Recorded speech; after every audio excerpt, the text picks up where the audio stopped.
What is up, ladies and gentlemen? This is the Chig coming at you with another World of Warcraft Season of Discovery guide. Today we are going to be talking about PvP and the Rogue and some of the thoughts and ideas that I have just along those lines. But before we get started, go and hit that like button, hit that subscribe button. Don't forget to hit that bell notification icon so you are notified every time I come out with a new video. Anyway, let's hop right into it.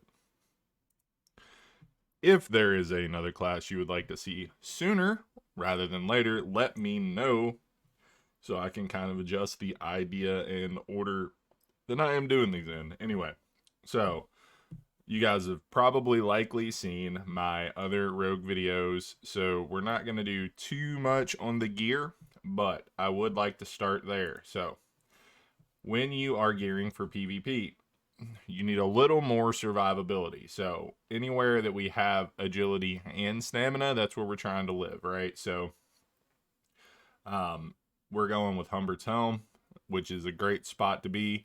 If you would like a little more survivability and you are engineering, try to grab the deep dive helmet. I think we can get that. I'm not sure. I'm not going to tell you wrong there. But Humbert's helmet is a swell spot to be. You've got agility and stamina and a decent amount of armor. I would change the high tide choker and switch that over to the Scout's medallion. 100%. Get that HP up, right? We're trying to get that HP as high as we can. Dark leather shoulders are really good, but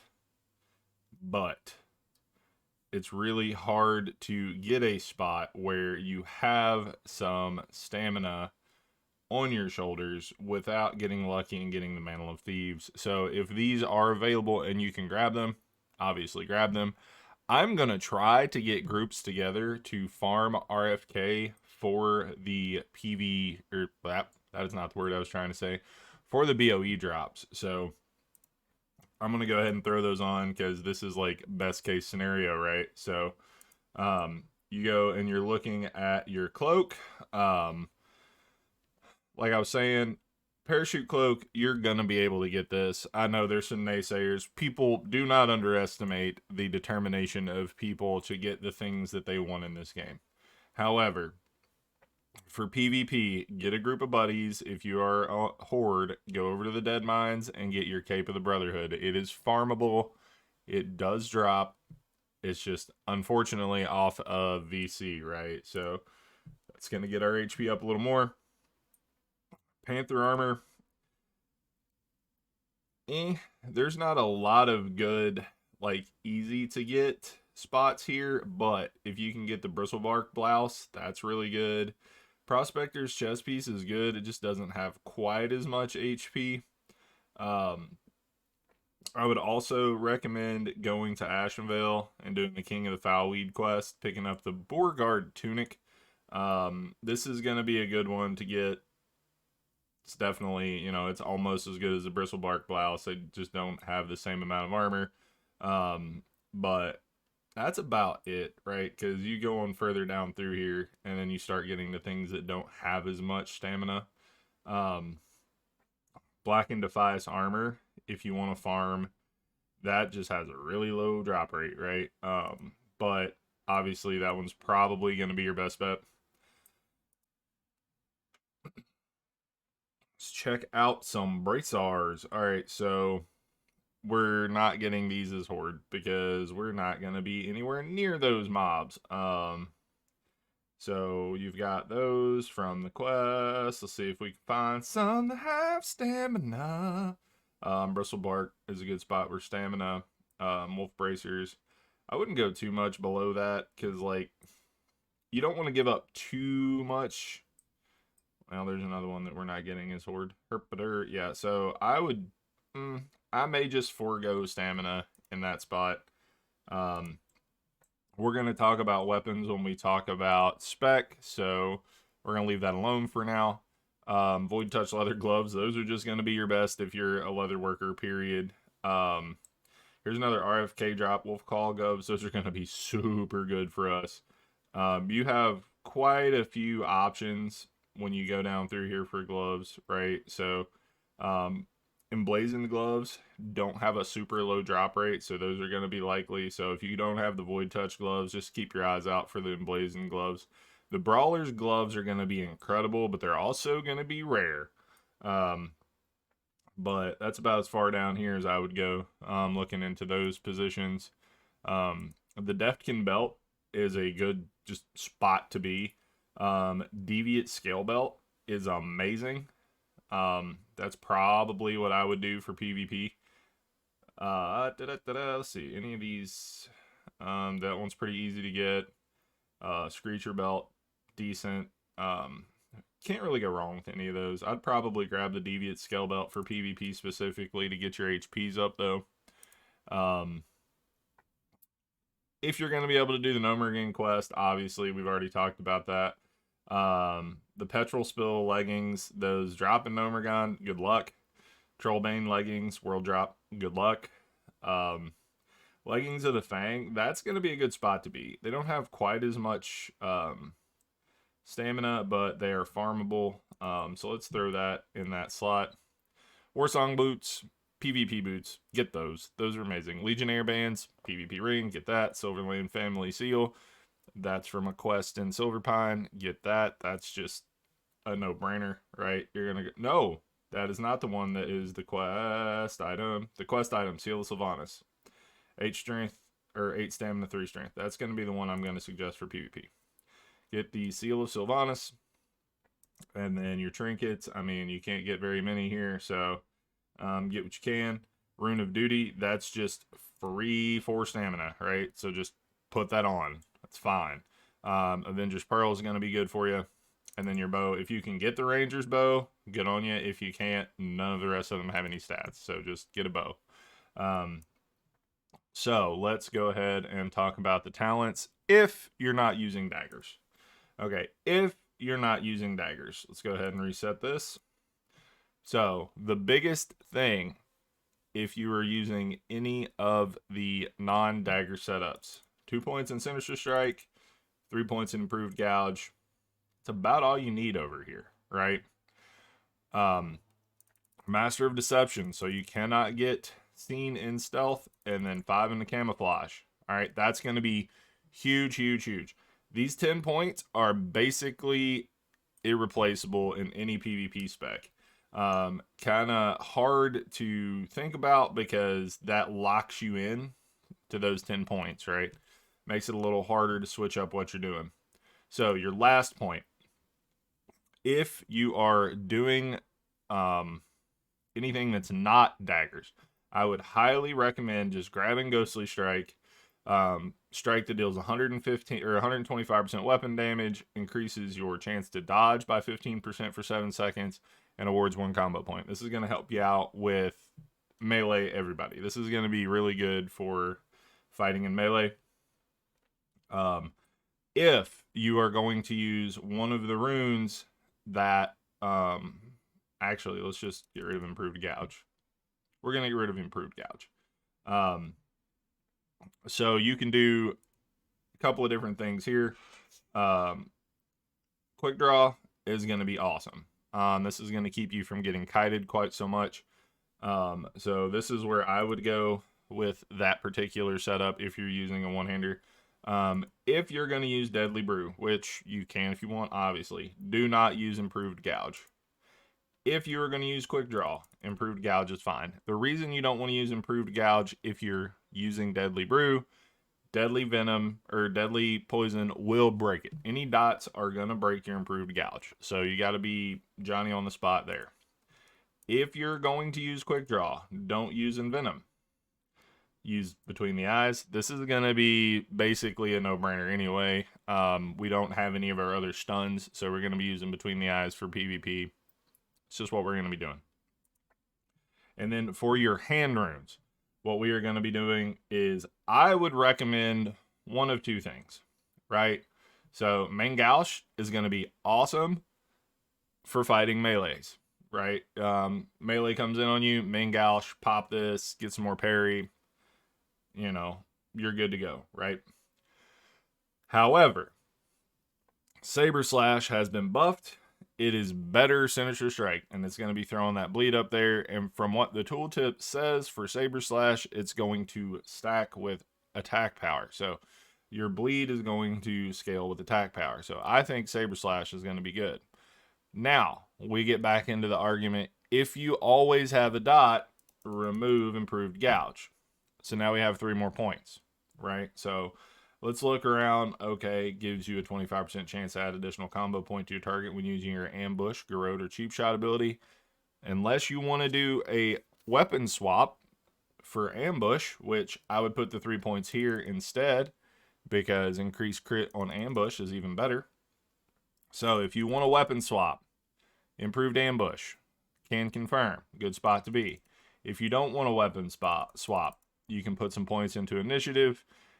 You're still going to have to weapon swap, right? So we're not going to put those there. So this gives us 3 points. Where do we want to put our 3 points? What I would suggest, basically use these as utility points. And I'm kidding. Since we're not using Envenom, might be a good idea to put 3 points into Eviscerate, right? So if you are going to be using this setup, which is going to be super common until we get down to Hemo. Hemo is going to be its own thing, and it's going to be amazing, by the way. I cannot wait till we get further down here. I am so excited to be a Hemo Rogue. Please believe. So if you are using a normal one-hander and not a dagger, we're going to go with Quick Draw, Between the Eyes for the stun, and better Sinister Strike, aka Saber Slash. Alright, so Vicious Slash for 130% weapon damage, causes the target to bleed every 2 seconds for 12 seconds, stacking up 3 times. Benefits from all talents and effects that trigger modify Sinister Strike. Bang. Between the Eyes, ranged finishing move that causes damage per combo point by attack power and stuns the target. 5-second stun. No brainer. Quick Draw. We're using this as a slow. Draw your ranged weapon, fire a quick shot at an enemy, causing normal ranged weapon damage, reducing the target's movement speed by 50% for 6 seconds, awards 1 combo point. Quick Draw benefits from all talents that trigger from or modify Sinister Strike. So, bang, got that. So, this is thoughts number 1 on if you are going to be using a normal weapon, mace, sword, and so on. If you are, as I am, and you want to enjoy the daggers, let's go ahead and just throw a dagger on here for giggles. Let's go ahead and Meteor Shard and Scout's Blade. Why not? And then let's hop back over here and start back over. So, with this, I think Slaughter from the Shadows is going to be awesome, right? Being able to backstab and ambush for cheaper, this is going to be easy money, right? Like, this is just going to be a good thought. But Quick Draw is also really close to the top, right? We want Quick Draw. Quick Draw is going to be really strong. It's going to make it harder to get kited. I also believe that Deadly Brew is going to be good here. So what I think I want to do is some variety of more bursty, less control, just to get started, right? So where I want to be, I think I'm going to do that. I'm probably still going to go with Between the Eyes.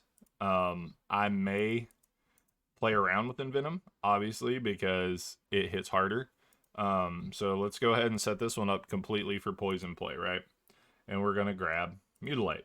All right, so this is number 2. This is thoughts number 2. So we've got 10 points. We basically can't give up, right? So this is where we're at. We have Envenom, so we don't need Improved Eviscerate. We're going to be using poisons, so Improved Gouge is out.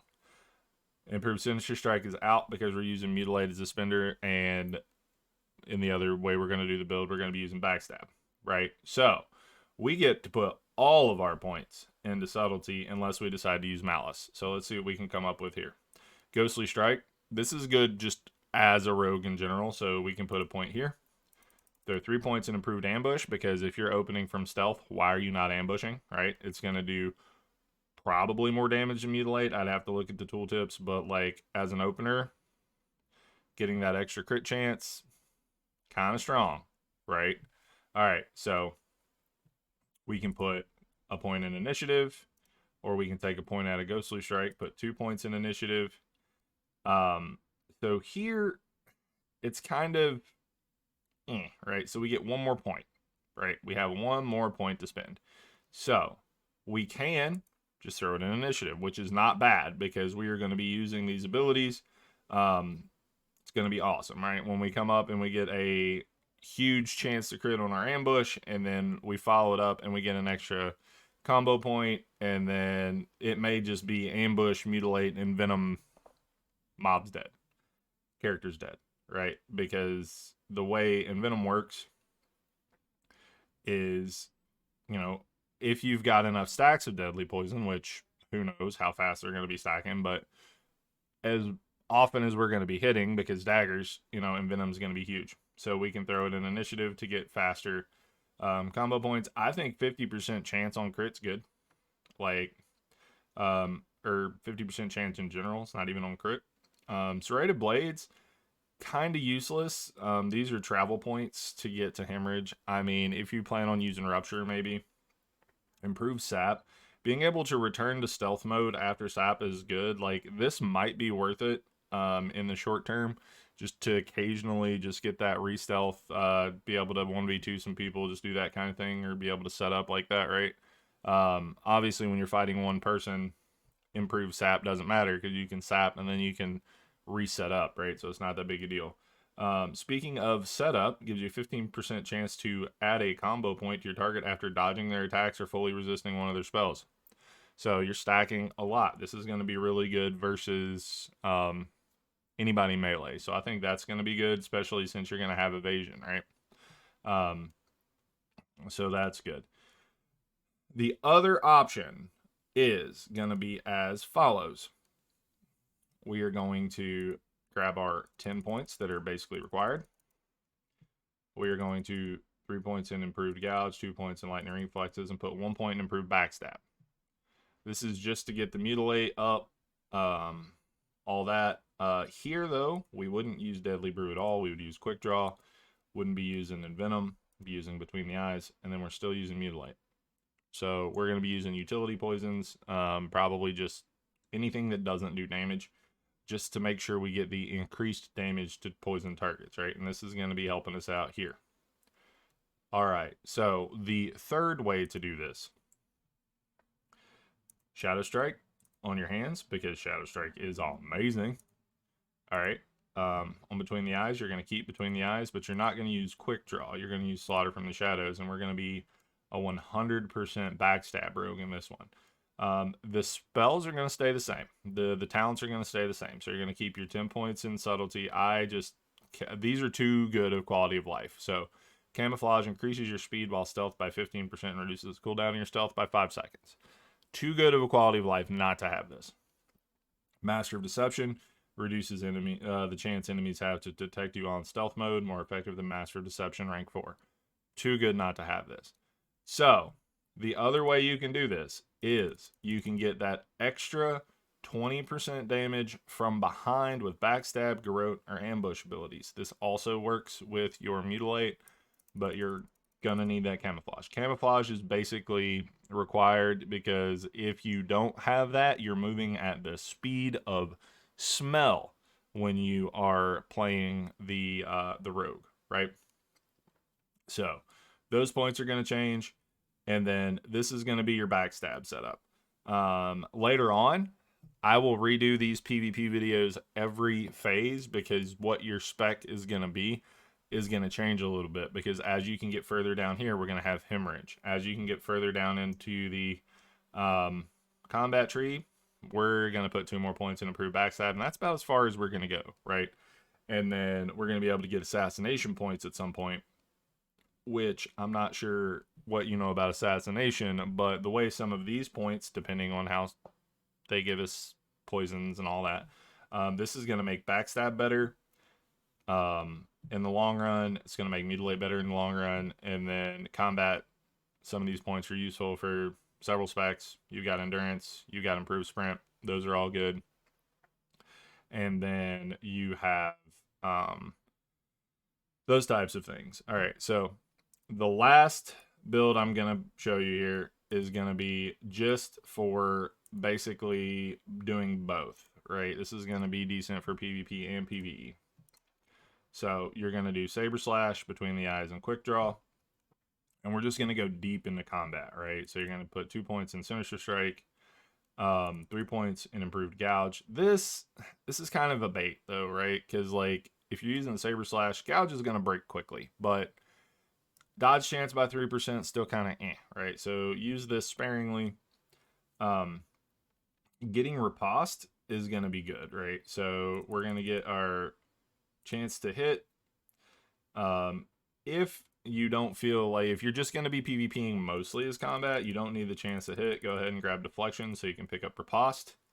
And then you're going to grab improved sprint because you can't be CC'd, like it breaks movement and pairing effects. And then you can grab endurance, which is going to reduce the cooldown of not only sprint but your evasion, and then 1 point into improved kit, 50% chance of silence to target for 2 seconds. I mean, 50% is better than 0%.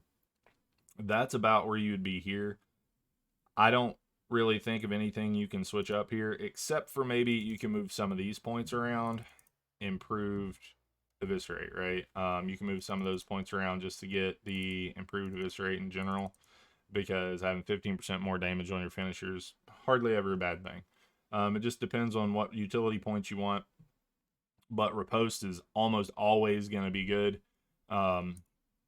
You can also put that in a manner where instead of Saber Slash, if you do want to be able to benefit more from your improved Gouge, you can use Main Gouge, and that's going to make you get riposte more often because Main Gouge is going to give you more parry, right? So that's going to be setting you up for that.